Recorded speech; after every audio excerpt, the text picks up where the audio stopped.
Hi there, Michael P. Coleman, Content Director for Brother Be Well. Thank you for watching Brother Be Well's Youth Substance Youth Prevention Series, supported by Elevate Youth California, funded through Proposition 64.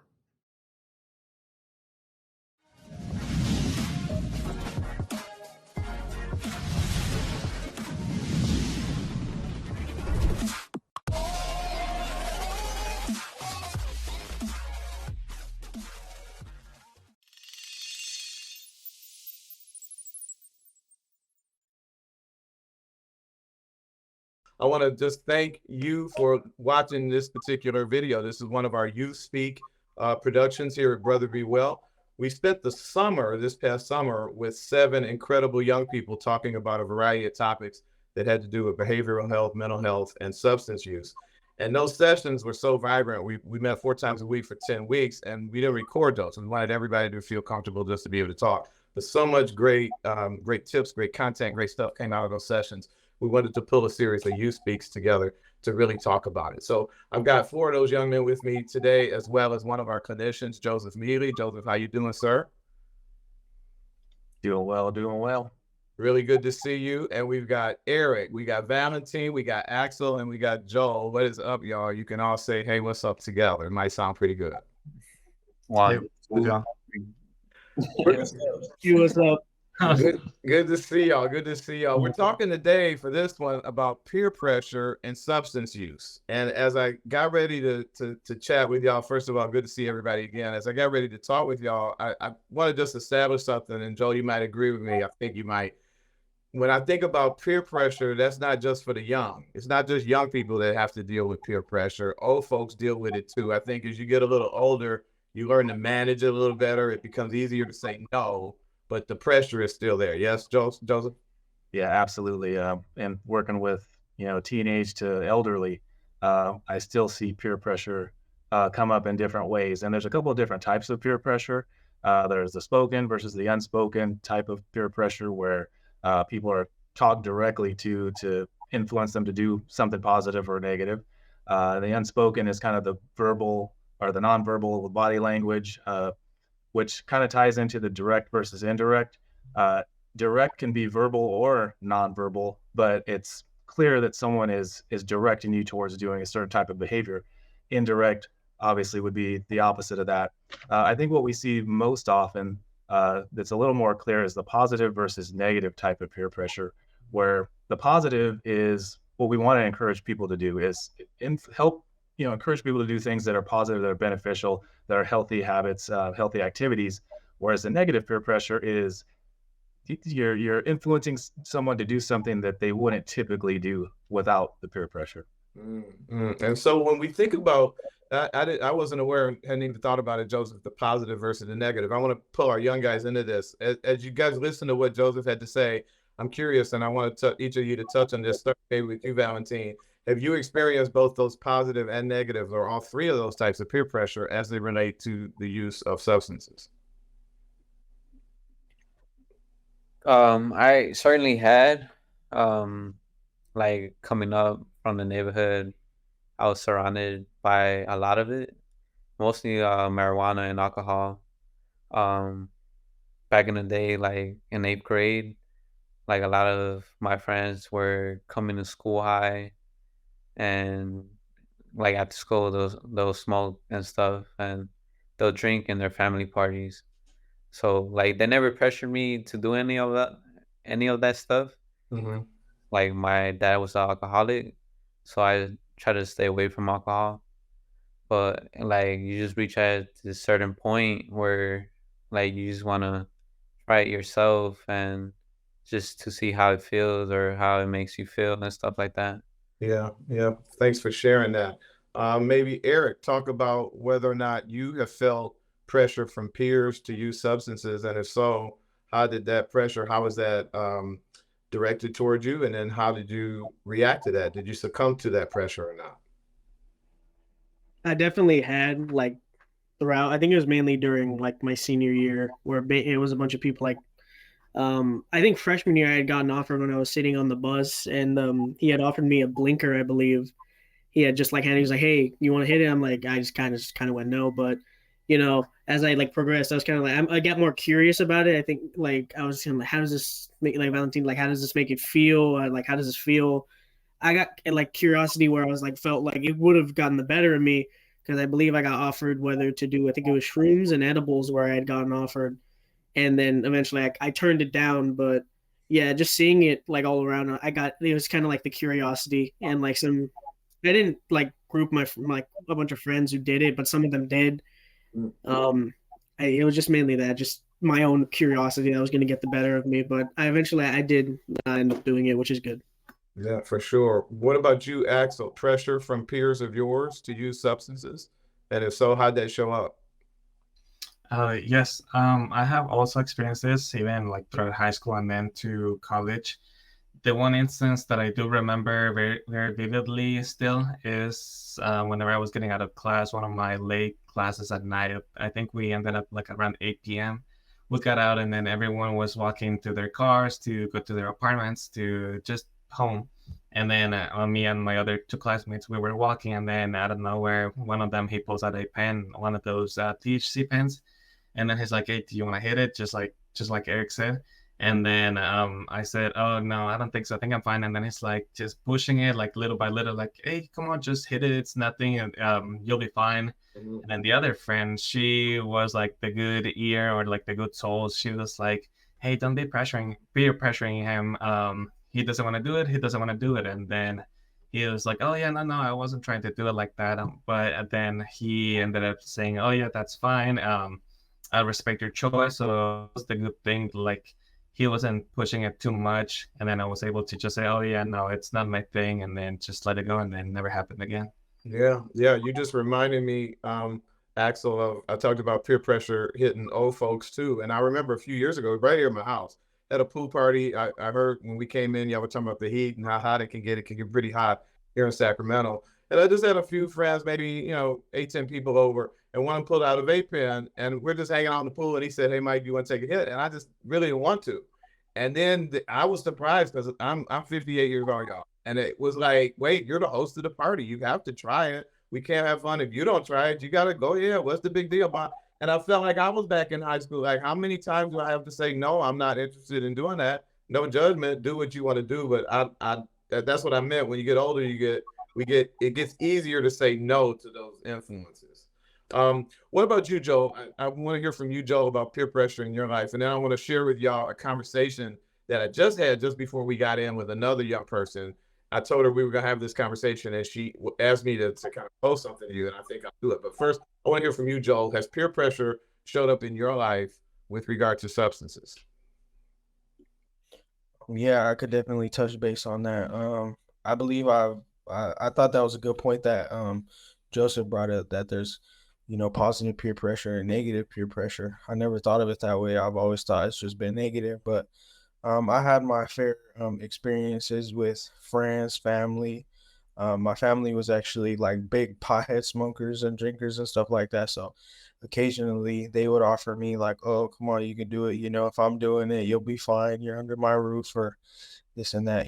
But I've always declined because that it didn't really fit me, and I didn't think that was something I wanted to do around that time, especially with family members. I just thought it was a little out of hand. But with like friends and stuff, once you get to that age where you want to experiment and you want to, be fit in, or just be cool with the people you're around, then here and there, you would experiment and try it out. So I definitely did. I had my fair shares, but yeah. Yeah. I think we've all kind of faced that. So I appreciate all of you sharing. I want to share with you some words from one of my the four of you are four of my favorite young people. Another of my favorite young people is my youngest daughter.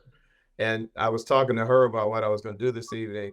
And she said to me, she said, "Dad, if I could go back," she's 29. She said, "If I could go back 15 years, 10 years to that high school version of myself, I would tell myself all of those people that are trying to encourage me to do something that I don't want to do. In 10 years, I'm not even going to know them. That often friends come and go, peers come and go, and you got to really know what you're about and stand in that, even when it's a little difficult to do." What's y'all's take on that? Because y'all don't know Christina yet. I hope you get to meet her. She can be pretty out there with in your face rather with what she thinks. I just wanted to share that. What are your thoughts about how peers come and go, and maybe you too, Joseph? You know, we know that we have colleagues and friends that are tight with us in 1 minute, and then 4 or 5 years later, we're not even in touch with them anymore. So, does anybody want to touch on sort of the changing nature of peers, and maybe we don't have to be so beholden to what a peer has to say, because that you're gonna have a different set of peers at different stages of your life. I can go. For me, I think that it all depends. Like for example, I did have some friends or I had some classmates in high school who I used to see them like sneak alcohol in their backpacks, go around the school and like hide somewhere and then go drink it there, or they had their vape pen. So I remember we would interact like every day, like as friends. Usually all go get lunch together, go sit like that our table down the tree, under the tree. I mean, everyone would get along, and then I don't know where like years passed. Some people graduated, some of them they moved to other places. Some of them they stayed the same and they just kept doing like using substances, either alcohol, smoking, anything like that.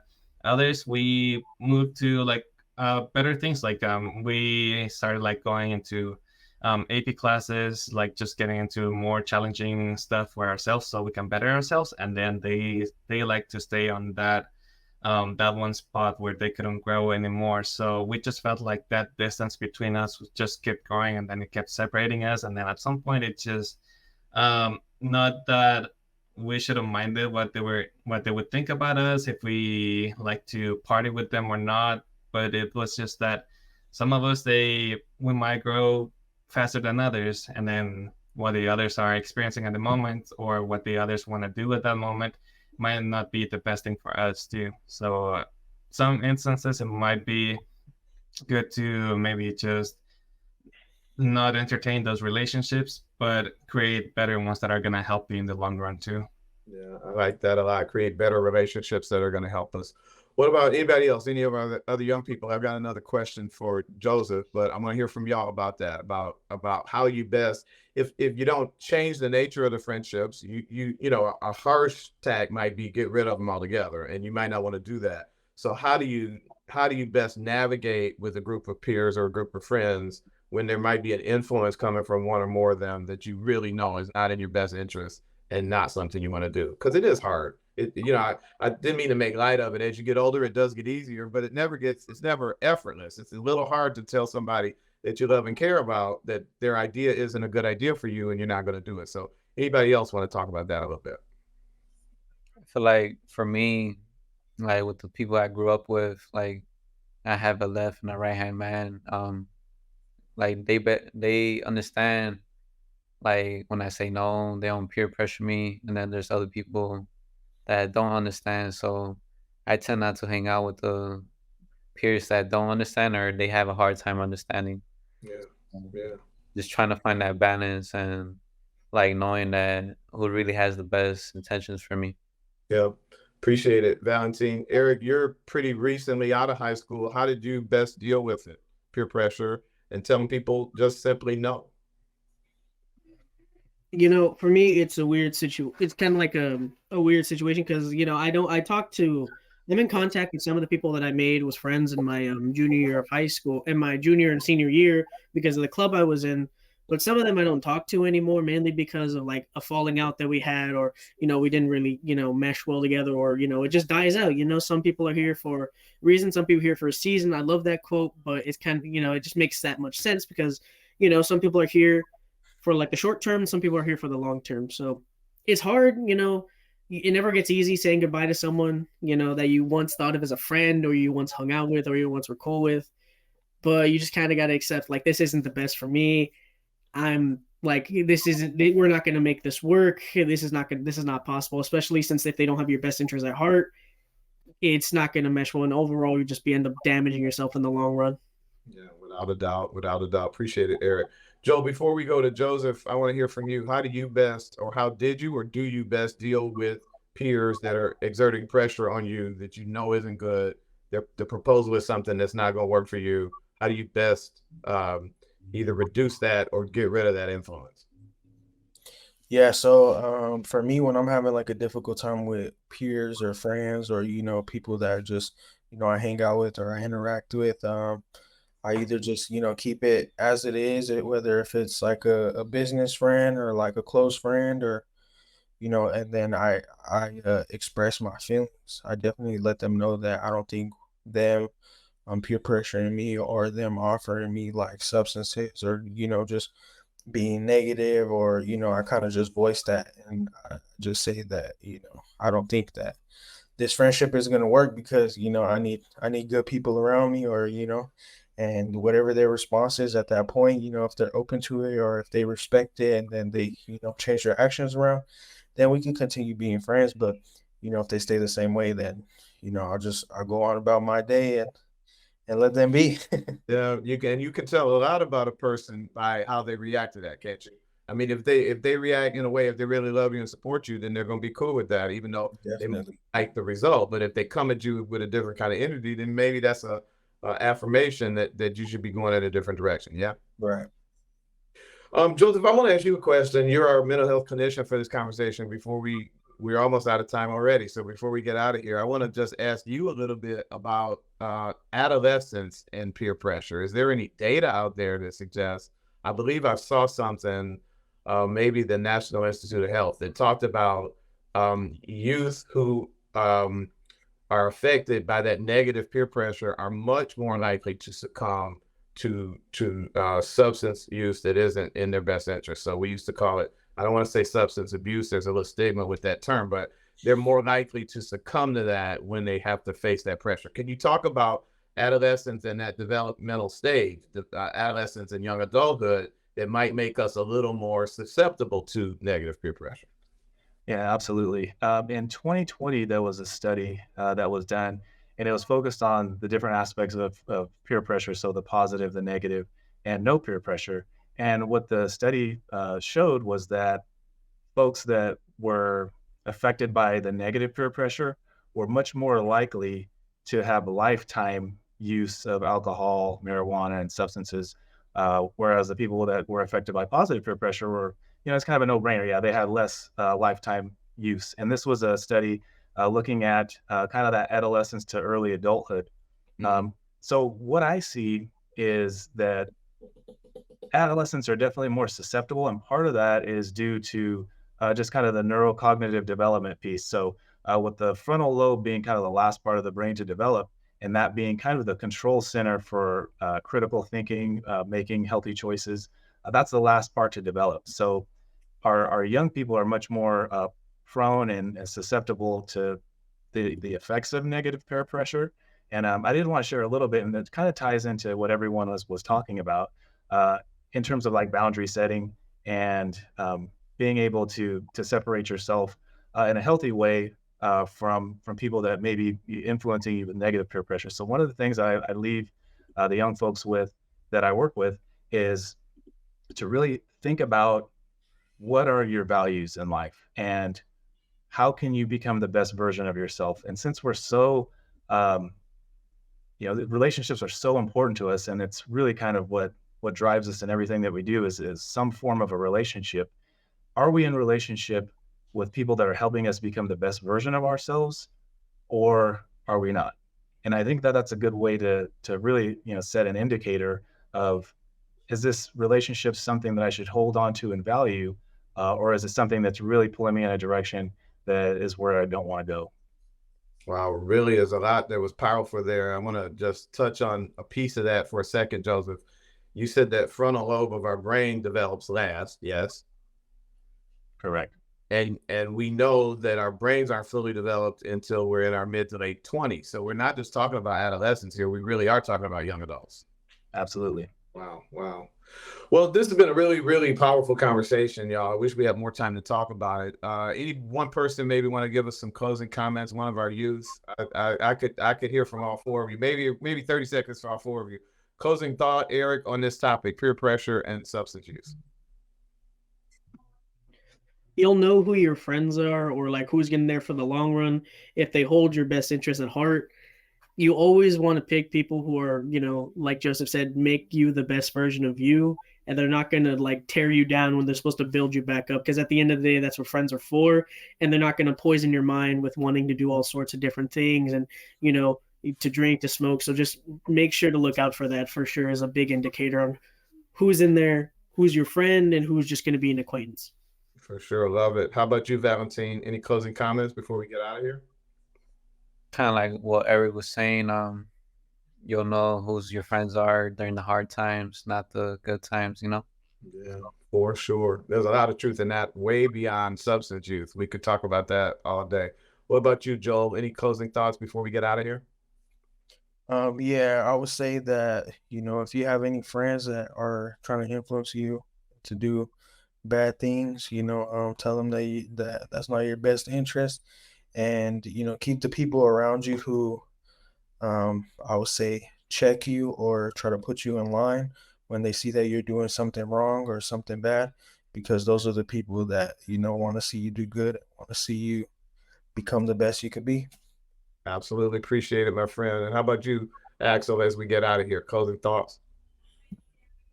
For me, I would just say stay true to yourself. Like, and don't bend your rules for other people and they're pushing you. Stay firm, and then always like go trust your gut, and yeah, just get other friends who are gonna push you to do better in life too. Yeah, I agree. Help you to be the best version of yourself. That's what Joseph had to say. And y'all, I'm gonna tell you right now, y'all make me a better version of myself. I really appreciate the time and thought that you give each one of these topics that we bring up here at Brother Be Well. We could not do it without you, Axel, Joel, Eric, and Valentin. Thank you, sirs.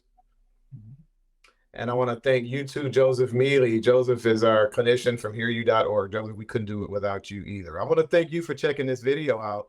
If you enjoyed this You Speak and you want to hear a little more about this topic or any one of a number of behavioral health topics, just go to brotherbewell.com, sign up as a member, sign up for the blog, do it all at brotherbewell.com. My name is Michael P. Coleman, content director for Brother Be Well. I want to thank you again for being here. I want to ask you to do two things: take care of yourself, take care of somebody else, maybe three things.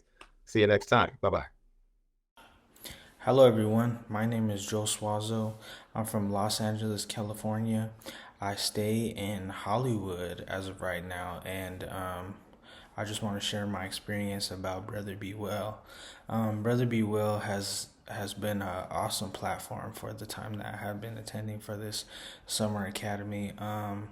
Definitely in my lifetime right now, I'm 22 years old, so I'm still, learning the path of becoming an adult, a young adult at that. And overall, Brother Be Well has been very helpful. Even though it's not like a therapy session, I can consider it as a therapy session because the mentors there, they provide so much insight on, just being a male with a great sense of mentality or mental health, and along with providing the best ways of having good coping mechanisms instead of doing drugs, doing substance abuse. They definitely give me a lot of insight about drugs that I don't even know about, and the best way to maneuver through those situations. I've learned a lot, and I've also, have had my own voice in my head that tells me to do certain things that are benefiting, like cold plunging in the morning, taking like cold ice baths. That's one thing I've started doing. I've started reading a lot more. I've definitely have started to, talk to my cousins, my brothers, and I've overall have definitely tried to read and just make my mental health better. Overall, the summer academy has been amazing. I'm definitely gonna enroll in next year, just because it has been so benefiting for me. And I grew up in the foster care, so I haven't had a lot of people who have talked about men's mental and physical wellness, and overall breaking the stigma of talking about our feelings, working out, and yeah, just confiding and finding that group of people that you can talk to, because men do need it. And that stigma of people, of men especially, to be bold and strong and tough, it's not like that. And I definitely have turned over a new leaf just by hearing all the great advice, and all the mentors that have been sharing their stories and viewpoints, and just promoting wellness overall. So I'm glad I was able to attend this summer session, and it was amazing. So, brother, be well.